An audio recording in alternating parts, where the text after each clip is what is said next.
Why I want you to understand this is because for the first time in the history of independent India, the 64 years, that means 2 generations of people, they have at least 50 to 60% of them have had such a bad deal. Today you and me will talk all this and go home and eat well. Correct. There's a whole bunch of people, almost 400 million people, who cannot do that. So, if we handle the next 5 to 10 years right, we can change that. It's a tremendous possibility which is on our threshold. There's an economic possibility sitting on the threshold. If we conduct this right, we can change their lives. Those people who have not eaten properly, those children who are malnourished, which have the highest level of malnourishment, those who are not educated, those who don't have opportunities, those who are in that horrible social and economic pit, their lives can change in the next 5 to 10 years if we conduct our act right. Every Indian should understand this. It is not just about economy means stock market. It is about hungry people who will have food on their plate. Economy does not mean stock market, economy does not mean foreign cars coming into India, economy does not mean you wear better clothes or this and that. Improving economy means there will be no hungry children in the country, which is something all of us should do something about. And that possibility is being jeopardized. Wherever I go, I speak to various economic and political leaders around the world, everybody says, we want to come to India, India is a big possibility, but the humiliation of corruption, we can't bear it. Because it's not just about money, they're willing to pay a percentage and get the work done, but the humiliation that they put through on a daily basis, which we have gotten used to, they're not willing to go through that. They said, it doesn't matter if you don't do business, but we don't want to come there and go through all that rubbish. So, this possibility is being jeopardized by a handful of people, or it is wrong to say it's a handful of people, it's a nation full of corruption. Correct. Because how many people in Mumbai streets, if there is no policeman, will stop at the red light? I think only 10% will stop. So these 90% are corrupt people. If you make them the chief ministers and prime ministers, you know what they will do? So instead of just calling it by one bad word called corruption, we need to understand, we as a society are trying to move from a feudalistic way of managing our lives to a democratic way. The democratic way has still not sunk into us. So I'm saying in our psyche, we are still feudalistic in nature, but we are trying to run a democracy. Democracy will not happen with an active sense of education as to what is democracy, what is the power of democracy, what it means, what is the responsibility of living in a democratic society. This has not been done. We just took democracy from the British and we think if they just put their vote and get their fingers dirty once in 5 years, everything is settled. No, we have not educated people. We are still a feudalistic society acting to be democratic. Suppose, hypothetical question, I must announce that before that. Suppose you were made the Prime Minister of this country for 1 month. How will you change things? See, there are enough instruments in the democratic process. Making me or anybody a Prime Minister for 1 month is a cruel thing. Okay, for 5 years. Yes. So you admit that 1 month is not sufficient? No, because 1 month is a very cruel joke. It doesn't matter who comes to power for 1 month, he can't do anything in a nation as diverse as India. To get this nation moving, you need to understand this. You cannot move this nation with policy, with rules. You can only move this nation when anything that you want to achieve in this country, you make it a movement. If you do not make it a movement, if people do not emotionally connect to that, no rules, no policy is going to work in this country. It is only people who have been implanted from somewhere, who have not grown up with Indian people, who do not understand this. They think if you make a rule, everything is going to work. This is not Switzerland. If you announce on the notice board, everybody will follow. Here you have to make a movement out of it. You have to make emotional people connect to what needs to be achieved. If you're not able to do that, nothing is ever going to happen. So, whoever becomes the Prime Minister, I don't want to imagine myself there. What do you think should be done? It can be very easily done. There are examples of states which are going leaps and bounds ahead.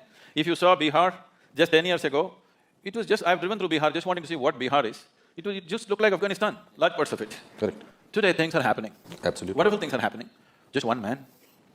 Things are happening in Gujarat, just one man. Absolutely. So can't we produce 25 men or women like that in this country for every state? Are we so important that we cannot produce 25 human beings with some integrity who will do something straight for this nation? And today you don't have to do much. India is sitting on a boom time. You just have to just manage a few things and let it happen, that's all. You just have to see that economic process do not go out of control. You just have to manage that. You don't have to do anything. It's boom time. The whole world is looking towards you. The only 2 economies everybody is banking on is right now China and India. India is better equipped because it's a democracy, because all the numbers are scrutinized. But what is in China cannot be scrutinized. So many people are very suspicious and fearful because it's supported by the government. India has a proper corporate structure. India has a reliable stock market which is a reading. Indian market is open. You can study what you want. You know where you're putting your money. So definitely India would be a natural destination for every investor in the world. Only thing is they're afraid of our corruption, not the system. They like our system. Our corruption… Corrupt system. System is not corrupt. Corruption. Corruption. The reason it's the people who are manning it. He has a way of making me say things that he wants me to say. No, the people who are manning it. People who are manning it are the problem. But how to find them? You mentioned 2 states. You mentioned Gujarat and you mentioned Bihar. And strangely, they are not the states which we have in the center. So how do we… Are we politically corrupt, politically completely bankrupt? How do we do that? No. It is only because common people are not participating in the democratic process. Yes. Participating in the democracy process does not just mean once in 5 years you cast your vote. Most people don't even do that. But I'm saying even if you do that, that is not enough. Democracy is an active sport, it's not a spectator sport. You can't sit back and say, let somebody do democracy. Democracy means you are the boss, you can't sleep on it. You have to be active to everything around you. If you do not bring that consciousness in people, that awareness and activism in people, it'll not work. At the same time, for everything you protest, for everything you call a bandh, for everything, our culture, people have understood the technology of how to stop the nation, bandh, hartal, but how to run the nation, it's a different technology. I'm saying, at least once a month, in your street, in your region, whatever is the sticking points in your area, in your street, just make a list of that, get a few people together, whoever the councillor, the MLA, call him for a meeting, talk to him what needs to happen. Casting a vote once in 5 years is not good enough, because you employ somebody and you don't see that he works. That is not… doesn't make sense, isn't it? I grew up in a lower middle class family, small town. As a child, I had a great sense of wonder about everything. I till today have a great sense of wonder. I'm very happy to be talking to you. I don't see that in today's children. I don't see a sense of wonder in today's children. Because they replace the wonder with www. Exactly. Exactly, that's right. They know the whole universe before they're 6. Exactly, they know everything. They just have to press Google and all the information. But information does not necessarily translate into knowledge at all. So how do… and they always say this, that's the way I am. I don't see my grandfather even at the age of 84 said, that's the way I am. So what is this, that's the way I am? I'm bored, dude, cool. I think that to be bad is being cool. If you say I'm a good man, he's a boring man. Usually they are.